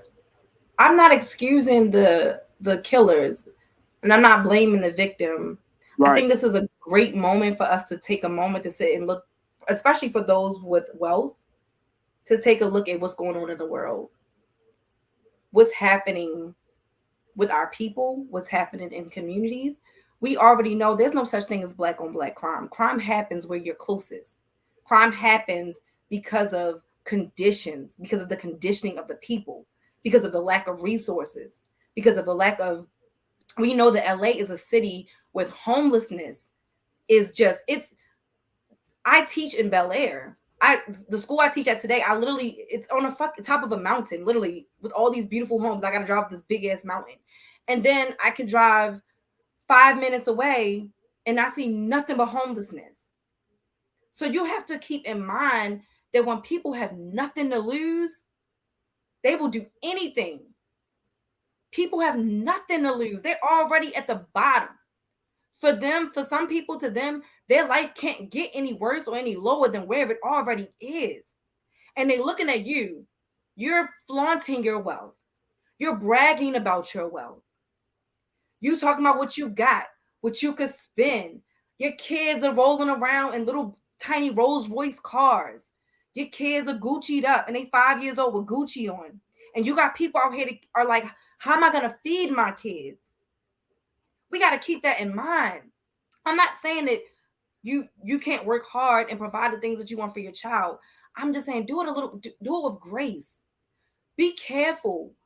Don't put yourself, if you are gonna, walk around with the big chains on and all your diamonds, don't go into communities where people are starving. There are enough places in LA where you can go where there's wealth, where you can go and 9 times out of 10 you're gonna be fine. There are places in LA where there is extreme poverty. Yeah. And you come in there and you're flaunting how you're millions of dollars. And this is not me saying he deserved to die. Hell no, he didn't deserve that shit. Under no circumstances. He should be allowed to wear his jewelry wherever he goes. But I'm just saying, take a moment to have a little bit of empathy for the people that don't have what you have. Yeah. Take a moment and have a little bit of empathy for people that are sitting there wondering how they are going to feed their family. Because that's the worst. They don't know if they're going to have a roof over their head next week. Take a moment to think about the people that are less fortunate than you, because while you are living at the top, you are living in a bubble. And you're forgetting that there are people out here that can't even figure out how the hell they're going to make ends meet. While you are running around here spending millions of dollars on a piece of fucking jewelry. Think about that in a big scheme of things. Yeah. Tiana, you said leave the drip at home. We don't need diamonds to eat chicken and waffles. Yeah. You don't. You're not on the red carpet. And I'm not, again, this is not me blaming him. This is not me saying, yo, you deserve to die because you walked into Roscoe's. This is me just saying to anyone who's rich, to anyone who's wealthy, I don't give a damn who you are. Keep in mind that people are starving, man. The people that are supporting you, that are paying, you know, I see people making jokes about saving up to go to Beyonce's concert next year. They're like, what bill am I not going to pay so that I can go see Beyonce? That a woman who has, between her and her husband, is a fucking billionaire. She's a billionaire with her husband, and you are breaking your back trying to figure out how you're going to go pay to go see her. Like, and these celebrities don't care. They're flaunting their wealth. They are flaunting the fact that I can get you to pay $1,000 to sit and take a picture with me. They don't care about you. They don't. I'm sorry. When you're charging your fans $1,000 to take a picture of you, and you're already living in a fucking mansion on a hill in a gated community, and your fans are literally scraping pennies together trying to figure out how they're going to see you, you don't care about your fans. Wow. And you're talking about Chris Brown. You're talking about Chris Brown and others. This is not just a Chris Brown. This is about celebrities. Right. Yeah. These people are millionaires. We just, Faraji, didn't, you know, California experiences droughts often. A list just came out over the summer. We talked about this. A list came out over the summer of all these celebrities that were overusing water. Yeah. Yeah. Whose waters were being cut because of their overusage, because they think that they're exempt from the same things that other people, the same exact boundaries or laws that other people have to follow. They think because of their power, their money, their wealth, that they are exempt. That's white, black, whatever, Latino, whatever. You know what I mean? You think that your money excuses you from the plight of the everyday people when you are outnumbered. Your privilege is outnumbered by people who have less than, by people who don't know how they're going to survive. Yeah. So great point. Great point. Great point. Let me just take a couple of quotes. I mean, couple of comments as we have this conversation briefly. And folks, I feel like this conversation needs to be had, you know, more often because people are checking in and say they appreciate you for making that known, for saying what you just said, because it puts things into its proper context. Because we often talk about celebrity culture. We love celebrity culture, right? And as much as many of us might say, no, I don't do it. We do break our necks to support our favorite celebrity in some way, shape, or form. But then at the same time, when you sit back and reflect on what is happening, what is the foundation of our relationships or of our love, quote unquote, for celebrities, you know what I mean? What does that mean? You know, that we do spend what we don't have from this situation. Very quickly, as we kind of wrap up this part of this discussion, and folks, this is a big one.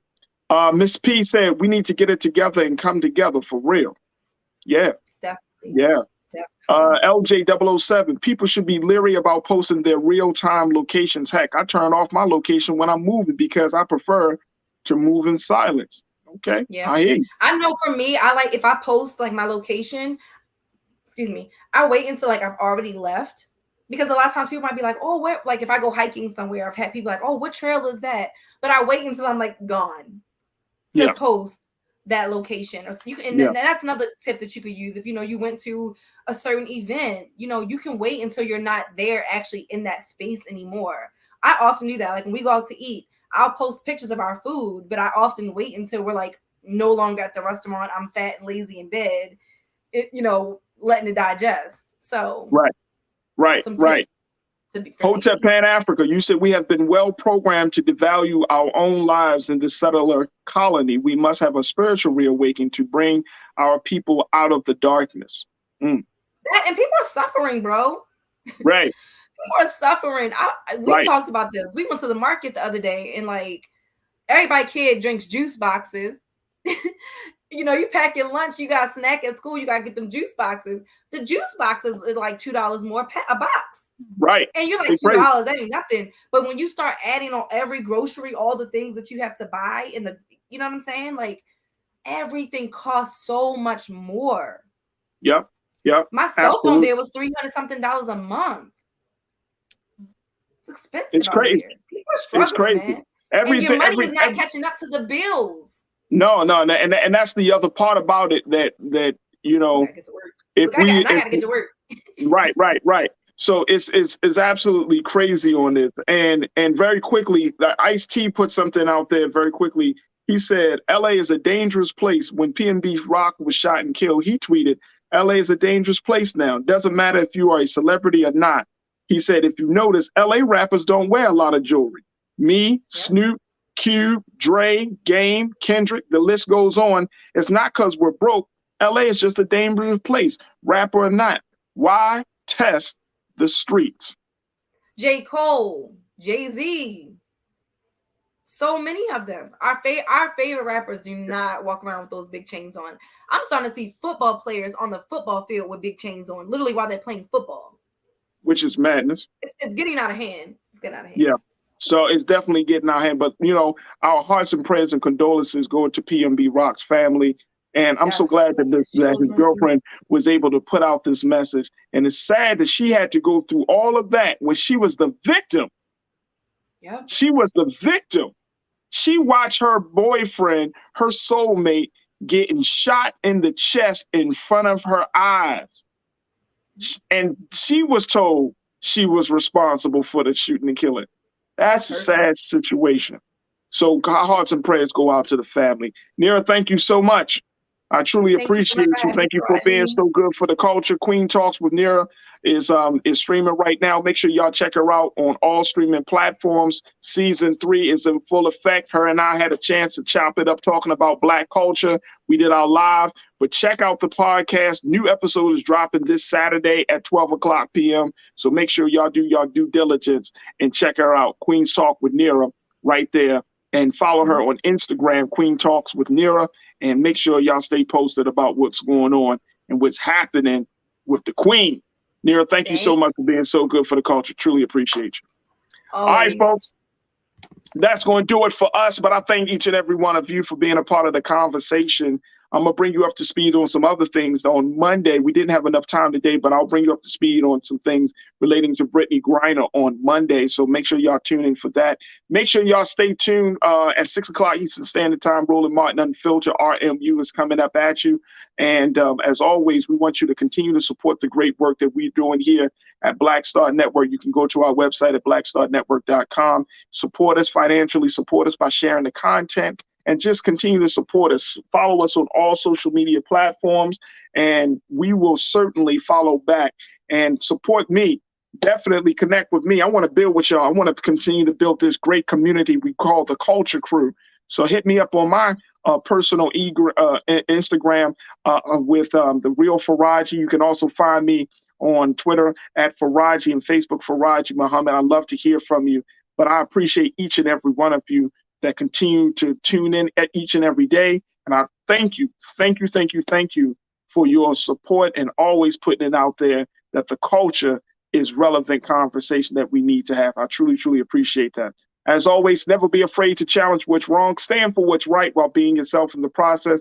God willing, we'll talk on Monday for another exciting edition of The Culture right here on the Black Star Network. Folks, I might be out there, taste the soul this weekend. Might be out there to enjoy the great people of Inglewood. So I just can't wait to be in the streets talking to my people and hearing and seeing what's going on in the streets of LA. So thank y'all so much for tuning in. God willing, we'll see each other on Monday. Have a great weekend and peace.